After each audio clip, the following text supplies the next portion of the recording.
మీ trading లాభాలపై high brokerage charge చేస్తున్నారా? అయితే రతన్ టాటా ఇన్వెస్ట్ చేసిన అప్స్టాక్స్లో ఫ్రీ డిమాట్ అకౌంట్తో కేవలం ₹20 బ్రోకరేజ్తో ట్రేడింగ్ చేసుకోండి. అలాగే life time zero MC charges. డిస్క్రిప్షన్లో లింక్తో అకౌంట్ క్రియేట్ చేస్తే ₹1000 brokerage cash back and ₹20,000 free rocket calls ఫ్రీగా పొందండి.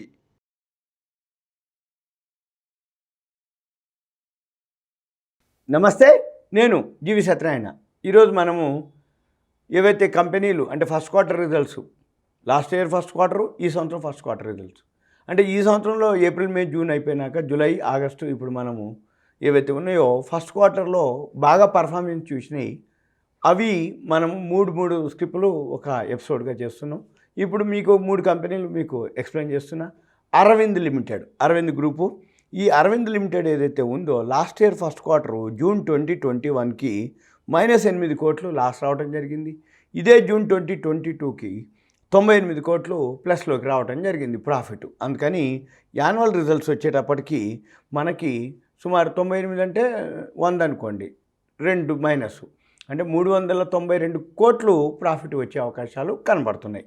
అయితే పోయిన సంవత్సరం యాన్యువల్ రిజల్ట్స్ వచ్చి 238 కోట్లుగా ఉంది. ఇది సింపుల్గా. తర్వాత చార్ట్ వచ్చేటప్పటికి 50 డేస్ మూవింగ్ యావరేజ్ దాటి ఉంది ఇప్పుడే, అందుకని దాన్ని మనం చేయటం జరుగుతుంది. ఇక నెక్స్ట్ మనము ఇవేవైతే గ్రాఫ్లు ఉన్నాయో ఇవన్నీ సెట్టింగ్స్ ఉంటాయి. మీకు ఒకవేళ ఏదైనా ఇన్ఫర్మేషన్ కానీ కావాలి అనుకున్న ఈ సెట్టింగ్స్ ఏవైతే ఉంటాయో అవి మా దాంట్లోనే వస్తాయి, మీ దాంట్లో రావు. ఎందుకంటే ఏవైతే సెట్టింగ్స్ ఉంటాయో మనం ముందు సెట్ చేసుకోవాలి, రిజిస్ట్రేషన్ చేసుకోవాలి, లాగిన్ అవ్వాలి. అప్పుడే మనకు కావాల్సిన పారామీటర్స్ కానీ అవన్నీ చూపించడానికి వీలవుతుంది. అది మా దాంట్లో చూపిస్తున్నాయి ఏవైతే ఉన్నాయో మీకు కావాలి అనుకుంటే మీరు మాకు మెసేజ్ కానీ, వాట్సాప్ కానీ, కాల్ కానీ చేస్తే అప్పుడు మీకు ఇవన్నీ సెట్టింగ్ చేయడానికి వీలవుతుంది. ఓకే, ఇప్పుడు అరవింద్ బైలోకి వచ్చింది. ఇది సింపుల్గా మనం అరవింద్ యొక్క ఇన్ఫర్మేషను. మనం గ్రాఫ్లు మన వెబ్సైట్కి వెళ్ళినట్టయితే ఈ అరవింద్ ఏమేమి చేస్తుంది, అది టెక్స్టైల్ అనమాట, బట్టలకు సంబంధించింది. అవి మనం చూడొచ్చు. ఒకప్పుడు బ్రాండ్, ఇప్పుడు కూడా బ్రాండు అరవింద్ విషయంలో.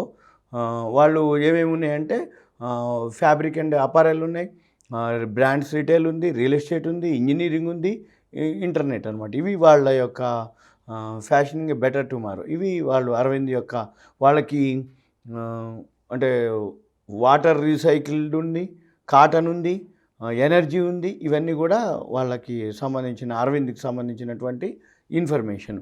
ఇక తర్వాత రెండోది మీకు మిండా కార్పొరేషన్. ఈ మిండా కార్పొరేషన్ ఏందో చూద్దాం. Minda, MINDA, Minda corporation. ఇది లాస్ట్ ఇయర్ ఫస్ట్ క్వార్టరు 7 కోట్లే వచ్చింది లాభం. ఈ సంవత్సరం ఫస్ట్ క్వార్టరు 52 కోట్లుగా రావటం జరిగింది. అంటే యాన్యువల్కి వచ్చేటప్పటికి 252 × 4 అనమాట, 208. ఇక 237 చూపిస్తుంది. ఓకే, 208, 237 ఇది సాఫ్ట్వేర్లో కొంచెం అటు ఇటుగా అంటే ఏంటంటే వాళ్ళు first quarter, second quarter, third quarter, fourth quarter, ఏ క్వార్టర్లో ఎక్కువ సేల్స్ ఉంటుందో దాన్ని బట్టి సిస్టమే తీసిస్తుంది అన్నట్టు. 237 crores చూపిస్తుంది. ఓకే, దీనికి సంబంధించిన పీర్స్, ఇది ఆటో సెక్టారు. ఈ ఆటో సెక్టార్లో బాషు, మిండా, మదర్సన్ సుమి, ఎండూరెన్సు, ఎక్సైడ్, ఇవి వీళ్ళ కాంపిటీటర్స్ మిండాకి. తర్వాత మిండా యొక్క వెబ్సైట్కి వెళ్ళినట్టయితే అదేమేమి ప్రొడక్ట్ చేస్తుందో మనము చూడవచ్చు. ఇది ఆటో సెక్టార్లో ఏమి అంటే ఉదాహరణకి వీళ్ళకి ఏమేమి ఉన్నారు, ఎక్కడ 6 కంట్రీల్లో ఉన్నారు, 2 కాంటినెంట్స్లో ఉన్నారు, 33 ప్లాంట్లు ఉన్నాయి, 16,000 మంది ఎంప్లాయీస్ ఉన్నారు. వీళ్ళు ఏమేమి ప్రొడక్ట్ చేస్తారు ఇక్కడ చూపిస్తారు. వీళ్ళు ఏమేమి ప్రొడక్ట్ చేస్తారంటే వెహికల్కి సంబంధించిన కమర్షియల్ వెహికల్, మోటార్ సైకిల్, స్కూటర్సు, మన తర్వాత అంటే ఇండియాలో అంటే మ్యానుఫ్యాక్చరింగ్ ఉంది, ఓవర్సీస్లో కూడా మ్యానుఫ్యాక్చరింగ్ ఉంది. ఇవి సింపుల్గా మిండా యొక్క. మళ్ళీ మిండా యొక్క మనం గ్రాఫ్లోకి వెళ్తే మిండా గ్రాఫు ఆల్రెడీ 219.40లో ఉంది. ఇది మనము అంటే మీరేం చూడాలి, గ్రాఫ్లో చూసేటప్పుడు 50 డేస్ మూవింగ్ యావరేజ్ పైన ఉందా, 200 డేస్ మూవింగ్ యావరేజ్ పైన ఉందా, ఎక్కడ సపోర్ట్ తీసుకుందో చూడాలి. వి షేప్లో కనుక గ్రాఫ్ ఉంటే సపోర్ట్ తీసుకున్నట్టు, ఎం షేప్లో కనుక గ్రాఫ్ ఉంటే రెసిస్టెన్స్లోకి వెళ్ళిపోయినట్టు, అంటే పడుతుందని అర్థం. సపోర్ట్లో ఉన్నప్పుడు బై చేయాలి, రెసిస్టెన్స్లో ఉన్నప్పుడు సెల్ చేయాలి. సపోర్ట్ అంటే వి షేప్, ఎం షేప్ అనేది రెసిస్టెన్స్ చూసుకోవాలి. మనం ఒక స్క్రిప్ట్ రికమెండ్ చేసినా అది మంచిగా ఉంది అని అనుకున్నప్పుడు వి షేప్లోకి వచ్చినప్పుడు ఎంటర్ అవ్వాలి. ఇది ఎం షేప్లో కాకుండా మార్కెట్ తగ్గినప్పుడు ఆ షేర్ తగ్గినప్పుడు దాన్ని అబ్జర్వ్ చేస్తూ వి షేప్లోకి తిరిగినప్పుడు మనం ఎంటర్ అవ్వాలి. ఇక తర్వాత నెక్స్ట్ వచ్చి ఐఆర్బి ఇన్ఫ్రా. ఈ ఐఆర్బి ఇన్ఫ్రా ఏందో చూద్దాం. ఈ ఐఆర్బి ఇన్ఫ్రా ఏం చేస్తుంది, దాని క్వార్టర్స్ ఎంత, లాస్ట్ ఇయర్ ఫస్ట్ క్వార్టర్ వచ్చి జూన్ 2021కి 72 కోట్లు లాభం రావడం జరిగింది. జూన్ 2022కి 363 కోట్లు రావడం జరిగింది. 500% గ్రోత్ వచ్చింది ఒక క్వార్టర్కే. అంటే ఏంది, సంవత్సరానికి ఎంత సంపాదిస్తుందో కంపెనీ 361 కోట్లు సంపాదించింది లాస్ట్ ఇయరు. ఇది ఒక క్వార్టర్కే 363 కోట్లు సంపాదించింది. అంటే 1 ఇయర్ ప్రాఫిట్ ఏదైతే ఉందో ఒక క్వార్టర్లోనే రావడం జరిగింది. అంటే మిగిలిన 3 క్వార్టర్లు సంపాదించకపోయినా 1 ఇయర్ ప్రాఫిట్ ఆల్రెడీ వచ్చేసింది. కాబట్టి నెక్స్ట్ ఎంత సంపాదించినా, ఏ క్వార్టర్ సంపాదించినా అదంతా ఎడిషనల్గా బెనిఫిటే కంపెనీకి. ఇది ఐఆర్బి ఇన్ఫ్రా ఒకటి. అయితే ఇక టీటీఎం 653 కోట్లు చూపిస్తుంది.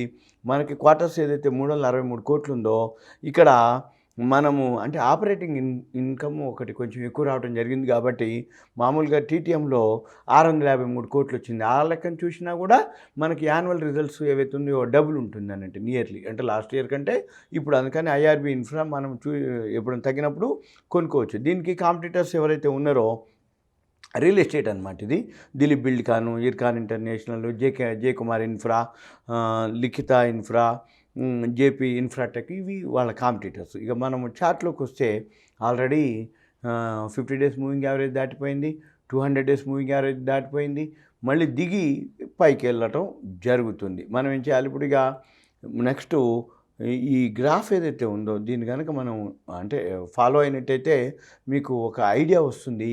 ఈ ఐఆర్బి ఇన్ఫ్రా ఇప్పుడు 250-70లో అట్లా చూపిస్తుంది. కానీ మీరు మాత్రం ఎంటర్ అయ్యేటప్పుడు మాత్రం అలానే ఫాలో అవ్వాలి. 50 డేస్ మూవింగ్ యావరేజ్ పైన ఉందా, 200 డేస్ మూవింగ్ యావరేజ్ పైన ఉందా, గ్రాఫ్ వి షేప్లో తిరిగిందా లేదా అనేది మీరు చూడాలి. వీళ్ళు ఏమేం చేస్తారు, వీళ్ళు టోల్ గేటు ఏదైతే టోల్ ఉంటుంది, ఇప్పుడు నేషనల్ హైవే ఏవైతే ఉన్నాయో ఎన్హెచ్ఏ అంటారు, national highway authority of India. వీళ్ళు రోడ్లు వేస్తారు, తర్వాత టోల్ గేట్ పెట్టి ఎవరైతే వెహికల్స్ వెళ్తాయో వాటి దగ్గర టోల్ ఫీజు వసూలు చేస్తారు. హైవే అనమాట.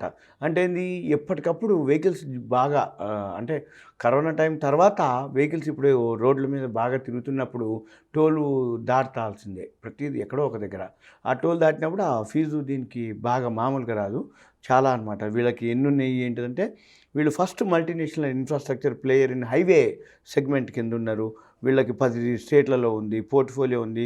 వీళ్ళు 12,000 కిలోమీటర్లు ప్రాజెక్టు పోర్ట్ఫోలియో ఉంది.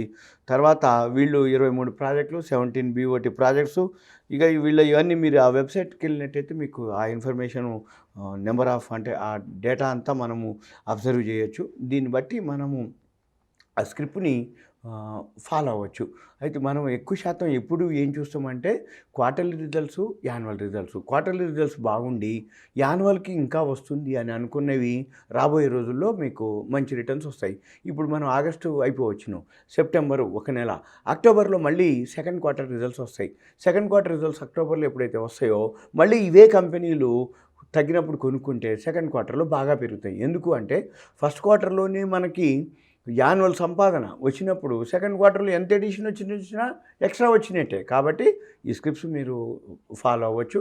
మీకు ఏదైనా డౌట్స్ ఉంటే నాకు వాట్సాప్ మెసేజ్ పెట్టండి, నేను మీకు ఆ స్క్రిప్ట్స్ మీద నేను మీకు ఎక్స్ప్లెనేషన్ ఇవ్వడానికి వీలవుతుంది. సుమన్ టీవీ ప్రేక్షకులకు ధన్యవాదాలు. ఇది మీకు ఒక అవేర్నెస్ పర్పస్, ఇన్ఫర్మేషన్ పర్పస్. రెండోది, ఈ బ్యాలెన్స్ షీట్, ప్రాఫిట్ అండ్ లాస్లు మీకు ఇన్ఫర్మేషన్ ఐడియా కోసం మీరు కూడా చూసుకోవచ్చు, చెక్ చేసుకోవచ్చు. మనీ కంట్రోల్లో ఉంటుంది. ఏ వెబ్సైట్లోకి వెళ్ళినా కానీ మీకు బ్యాలెన్స్ షీట్లో ప్రాఫిట్ అండ్ లాస్లు అవైలబుల్ ఉంటుంది. Okay, right, thank you.